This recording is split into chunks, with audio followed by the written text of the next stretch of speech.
Հենց նոր ցավալի լուր է հայտնի դարձել. մահացել է Արա Դեղտրիկյանը, այդ մասին հայտնել է սիրված դերասան Հայկո Հովհաննիսյանն, ով սոցիալական ցանցի իր էջերում հրապարակել է Դեղտրիկյանի հետ լուսանկար, որին կից գրել. «Լույսերի մեջ մնաս մեծատառով մարդ, հպարտ եմ, որ ճանաչել եմ քեզ, Դեղտրիկյանս»։ Թե որն է եղել մահվան պատճառը, դեռևս հայտնի չէ։ Հիշեցնենք, որ Արա Դեղտրիկյանը ծնվել է 1965 թվականի փետրվարի 14-ին։ 1982 թվականին ավարտել է Նիկոլ Աղբալյանի անվան թիվ 19 միջնակարգ դպրոցը և ընդունվել Երևանի Գեղարվեստաթատերական ինստիտուտի դերասանական բաժին։ 1987 թվականից խաղացել է Երևանի Պատանի հանդիսատեսի թատրոնում։ 1991-ից 1992 թվականներին աշխատել է թատրոն 13-ում, որի հետ մեկնել է հյուրախաղերի Վորոնեժ, Մոսկվա, Սանկտ Պետերբուրգ, մասնակցել փառատոների, որտեղ Չարլեի մորաքույրը ներկայացման համար արժանացել է գլխավոր մրցանակի։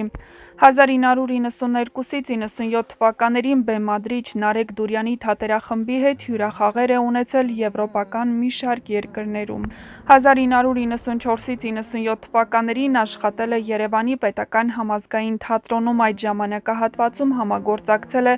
Գոյ թատրոնի հետ։ 1994 թվականին հրավիրվել է Երևանի Հակոբ Պարոնյանի անվան երաժշտական կոմեդիայի պետական թատրոն, որտեղ աշխատել է մինչև օրս, ամուսնացած է պատգամավոր Կարինե Աճեմյանի հետ, որի հետ համատեղ ունեն դուստր։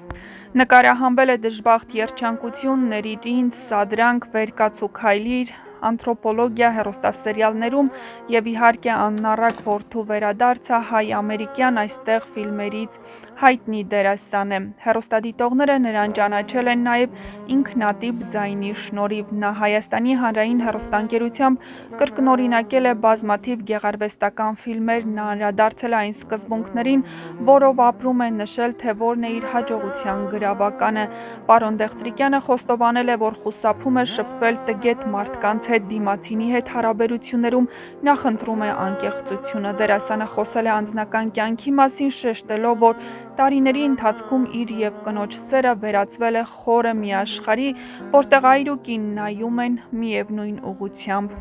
Հնարավոր է լինել միշտ սիրահարված հարցին, դերասանը պատասխանել է. «Այո, իհարկե, ես արդեն երկար տարիներ է սիրահարված եմ, ապրում եմ իմ սիրելի կնոջ հետ։ Սերը միշտ մնում է, պարզապես տարիների ընթացքում վերածվում է խորը մի աշխարհի, որտեղ այր ու կին նայում են միևնույն ուղղությամբ, իսկ թրթիռներն իհարկե մնում են, հասնում անբացատրելի մի ստադիայի։ Որն է աշխարհի ամենալավ տեղը։ Իմ տունը դա այն տեղն է, որտեղ ինձ զգում եմ հանգիստ, հասկացված, կարոտում եմ ուր էլ որ լինեմ, իսկ ընդհանրապես աշխարհում շատ գեղեցիկ վայրեր կան, որտեղ կուզեի էլի ու էլի լինել, շատ եմ սիրում հատկապես ծովափնյա գեղեցիկ քաղաքները»։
Na na na